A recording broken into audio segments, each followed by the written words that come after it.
तो बिहार विधानसभा चुनावों को लेकर हर पार्टी, हर नेता जीत का दम भर रहा है, जीत का दावा कर रहा है, लेकिन जब बात कैंडिडेट्स के नाम की घोषणा करने की आई तो हमने देखा कि इस रेस में बाजी मारते हुए प्रशांत किशोर नजर आए। जी हाँ, प्रशांत किशोर की ओर से जो उनकी पार्टी है जनसुराज, उसने अपने पहली कैंडिडेट्स की लिस्ट जो है वो रिलीज कर दी है 9 तारीख को ही। तो 9 अक्टूबर को 51 कैंडिडेट्स की लिस्ट जनसुराज की ओर से रिलीज की गई। हालांकि इस लिस्ट में प्रशांत किशोर का नाम नहीं था, लेकिन प्रशांत किशोर ने अपनी तैयारी का एक तरीके से यहाँ पर एग्जाम्पल दिखाया है कि कितनी उनकी तैयारी है। विजय जी, प्रशांत किशोर कम से कम कैंडिडेट के नाम के ऐलान करने की रेस में तो आगे निकलते हुए नजर आ रहे हैं।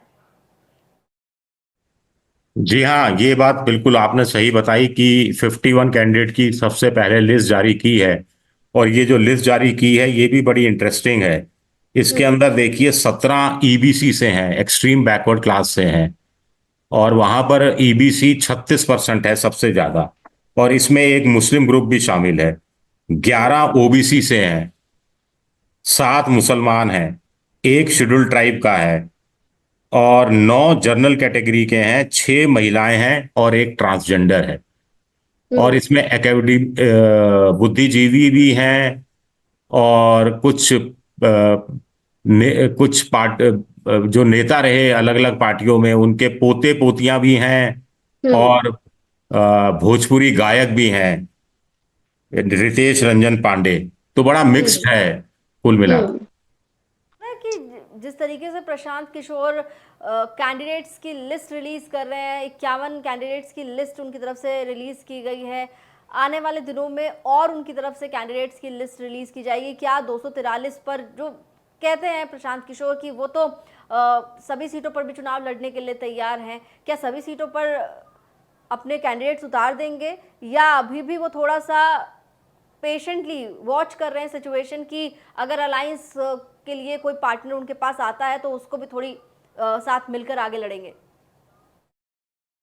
देखिए, थोड़ी बहुत तो गुंजाइश रखते हैं, और थोड़ा बहुत तो उनको भी एहसास होता है कि अभी पहली लिस्ट ऐसी जारी होती है ऐसी पार्टी की तरफ से जो उनका पुख्ता होती है कि जहां वो सबसे ज्यादा पैसा लगा सकते हैं। और 3 साल से वो सड़कें नाप रहे हैं, सड़कों पर है, कार्यकर्ताओं की पहचान बनी है। तो मोटे मोटे रूप में उनके ध्यान में तो चीजें होंगी। और कुछ जगह टूट फूट जनता दल यूनाइटेड में या फिर बीजेपी में या आरजेडी में या कांग्रेस में होती है, तो कुछ कैंडिडेट्स को तो वो आखिरी वक्त में बदल भी सकते हैं। लेकिन देखिए, बड़ा इंटरेस्टिंग है।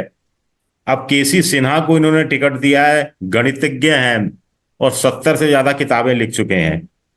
रितेश रंजन पांडे को टिकट दिया है, जो फोक गायक हैं। इन्होंने बीजेपी के लिए गाना गाया था, हम मोदी संगे रहा, ये गाना गाया था। और 8 million 80 lakh social media platform पर इसको व्यूज भी मिले थे।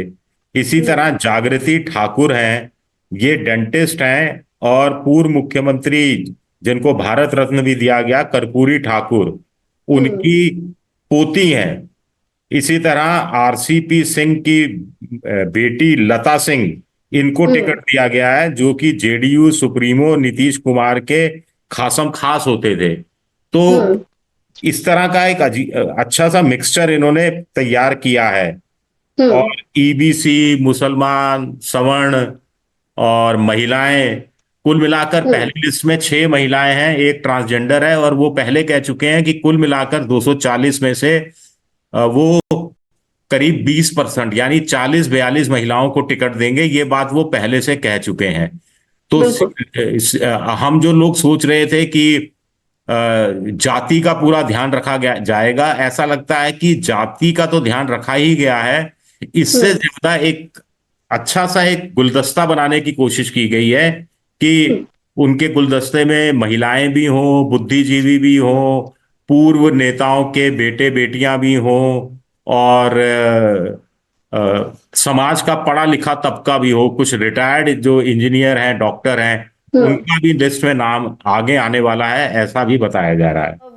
अक्सर प्रशांत किशोर का जब जिक्र करते हैं या उनकी पॉलिटिक्स की जब बात करते हैं तो उसमें कहा जाता है कि प्रशांत किशोर जो हैं वो क्या अगले अरविंद केजरीवाल हो सकते हैं बिहार के लिए, क्योंकि अरविंद केजरीवाल भी एक, उनका तो खैर बहुत बड़ा एक आंदोलन हुआ था अन्ना का, उसके बाद पार्टी बनी थी, अन्ना के बाद फिर उनका मनमुटाव हुआ, अन्ना अलग हो गए, वो एक अलग चीज़ है। लेकिन अरविंद केजरीवाल ने अपनी पॉलिटिक्स काफ़ी चमकाई और बिहार में भी पहली लिस्ट जो आई वो आम आदमी पार्टी की आई। हालांकि आम आदमी पार्टी उतनी एक्टिव है नहीं है, ये तो आम आदमी पार्टी बखूबी जानती है, लेकिन प्रशांत किशोर जो पिछले 3 साल से लगातार डटे हुए हैं, हर मुद्दे पर सरकार को घेरने का काम करते हैं, तो तेजस्वी से भी सवाल पूछते हैं, उनकी जब लिस्ट आई तो चर्चा इसलिए ज्यादा हो रही है क्योंकि प्रशांत किशोर चुनाव लड़वा चुके हैं बड़े बड़े देश के नेताओं को और अब खुद चुनाव लड़ने के लिए तैयार हैं इस बार बिहार में। अब सवाल यह है कि 51 कैंडिडेट की लिस्ट तो आ गई है प्रशांत किशोर की पार्टी की, लेकिन क्या खुद प्रशांत किशोर भी चुनाव लड़ सकते हैं? सवाल ये लगातार पूछा जा रहा है प्रशांत किशोर से भी, और वो कई बार कहते हैं कि देखिए लड़ भी सकते हैं, कई बार सवाल टाल जाते हैं। देखिए, जिस सीट की चर्चा हो रही थी कि प्रशांत किशोर वहां से चुनाव लड़ सकते हैं, वो सीट रितेश रंजन पांडे को दे दी गई है। तो इससे प्रशांत किशोर चुनाव लड़ेंगे नहीं लड़ेंगे, ये मुझे लगता है शायद मामला अब खत्म हो जाना चाहिए। वो इससे पता लगता है वो चुनाव नहीं लड़ रहे। लेकिन आपने बिल्कुल सही बात की कि अरविंद केजरीवाल की जब लिस्ट आई थी दिल्ली विधानसभा चुनाव को लेकर, तो हम सब बहुत चौंके थे दिल्ली में। मैं तब दिल्ली में ही हुआ करता था। और ऐसे ही उसमें भी बड़े हैरान हैरान कर देने वाले नाम थे। इसमें भी मैंने कुछ नाम आपको गिनाए। अब जैसे यदुवंश गिरी हैं, हाई कोर्ट के सीनियर जज रहे हैं, सीनियर वकील रहे हैं, और जनता के जो लड़कों के जो परीक्षा लीक के जी। मामले लड़ते रहे हैं। जयप्रकाश सिंह है, एक रिटायर्ड पुलिस अधिकारी हैं। रिटायर्ड एक और पुलिस अधिकारी हैं, आर के मिश्रा, फॉर्मर डीजी होमगार्ड के रहे। तो इस तरह से बहुत सारे नाम हैं।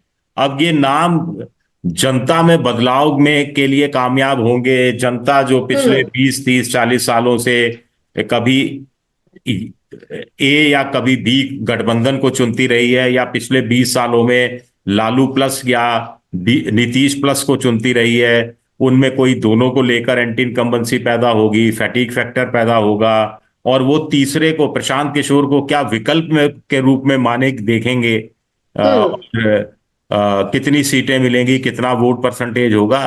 प्रशांत किशोर ने, देखिए, सबसे बड़ा फैक्टर तो प्रशांत किशोर है। अब हारे जीते, अर्श पर हो फर्श पर हो, जी पता नहीं, बिल्कुल। किशोर ने लेकिन बिहार की जनता के सामने इस बार एक और ऑप्शन रख दिया है अपने आप के रूप में, अपनी पार्टी के रूप में। अब देखना होगा कि जनता उनकी तरफ जाती है नहीं जाती है। 14 नवंबर को रिजल्ट सामने होगा और 14 तारीख को पता चलेगा कि प्रशांत किशोर ने जो दावे किए हैं उन दावों को लेकर जनता उनके पास आई है नहीं आई है, विश्वास किया नहीं किया।